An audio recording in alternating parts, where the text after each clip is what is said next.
A year ago, I packed my bags and moved to the Middle East, expecting to help start something from the ground up. I expected to spend most of my days meeting students who had never heard the gospel. I expected to be building a movement from zero. And while this nation is full of students who have never heard the gospel, what surprised me most wasn't what was missing. It's what was already there. I found churches faithfully serving their communities. I found believers hungry to grow in their faith. And I found students whose hearts broke for their campuses, but weren't quite sure what to do. For years, faithful men and women have invested in this region, planting seeds and building relationships. So what do they need us for? To be honest, for a while I found myself asking that same question. But over time I began to understand. Many of these students had recently given their lives to Christ. They were excited, hungry to grow, eager to make a difference, but they didn't know what came next. They had never been discipled, they had never led a Bible study, and they had never shared their faith with a friend. Some didn't even know if that was something they were allowed to do. They had never seen what a student movement could look like. They weren't lacking passion, they were lacking someone to walk alongside them. Someone to encourage them, someone to show them what was possible. And that's where we come in. Not to replace the local church, not to build something separate from what God was already doing, but to help equip, encourage, and invest in students so that they can become leaders who reach other students. What I stepped into was not an empty field. It was a field desperate for workers. As an international intern with Cru, my life has settled into a simple rhythm. Every weekday starts with 3 hours of language learning, and afternoons are almost always spent over coffee with university students. Students like Sarah, who are exploring their spirituality and Christianity for the first time. Or students like Rana, digging into the Bible to learn what walking in their faith really looks like. And a few are believers, learning how to share their faith and disciple others. One of those students is Ella. Ella is a grad student who attends my church with her older brother. A few months ago, I brought her with me to meet a few students I knew on campus, so that she could help me translate. Of course, we got into a bit of a spiritual conversation, and suddenly questions started flowing. You're a Christian, but you're from here. Is that even allowed? What do your parents think? The questions kept coming, and I sat back and listened. Not because I didn't want to answer, not because I didn't know how, but because for the first time I didn't need to.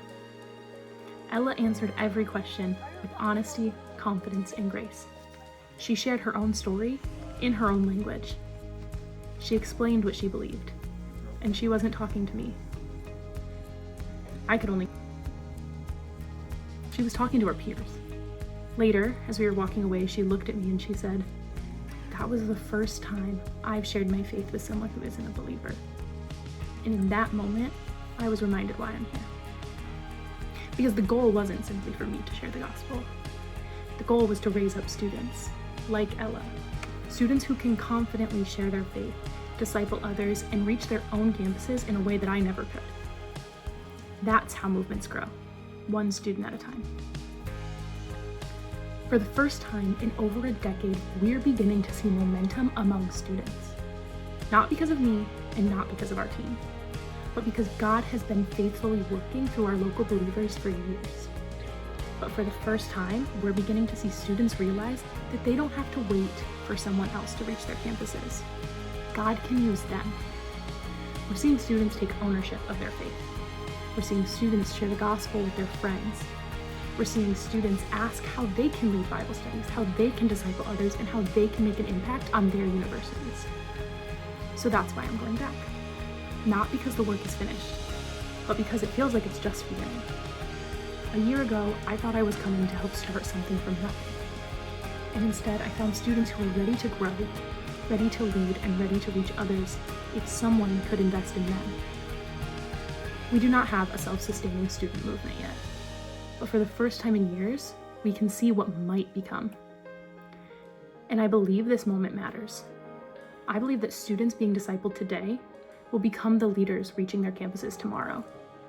I believe that the conversations happening in coffee shops today can impact communities for years to come. and I believe what God is building here is worth investing in. As I prepare to return this August, I'm reminded that not everyone is called to move across the world, but every follower is called to play a role in the kingdom of God. Some are called to go. Others are called to pray. Others are called to use their resources to help send and sustain those who do go. The reality is that none of this happens alone. Every language lesson, every coffee meetup, every Bible study, every conversation with a student, every opportunity to invest in someone like Ella is all made possible by people who choose to partner in the work. So tonight, my first request is simple. Would you pray? Pray for students who are hearing the gospel for the first time. Pray for those young believers who are learning to share their faith and to lead others. Pray that God would continue building a student movement that reaches campuses, communities, and future generations. And second, when you send, your monthly gift of $25, $50, $100, or any amount that God puts on your heart helps bring the gospel to a nation that is ready and searching for the hope and the love of Jesus Christ. For the first time in years, we're beginning to see what this movement could become. That's why I'm going back, and I'd love for you to be a part of that story.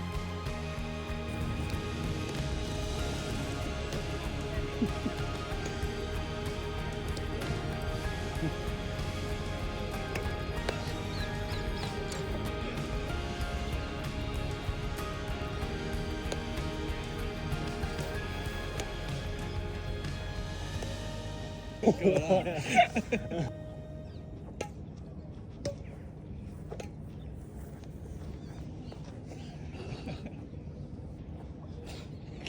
gonna whack you in the head.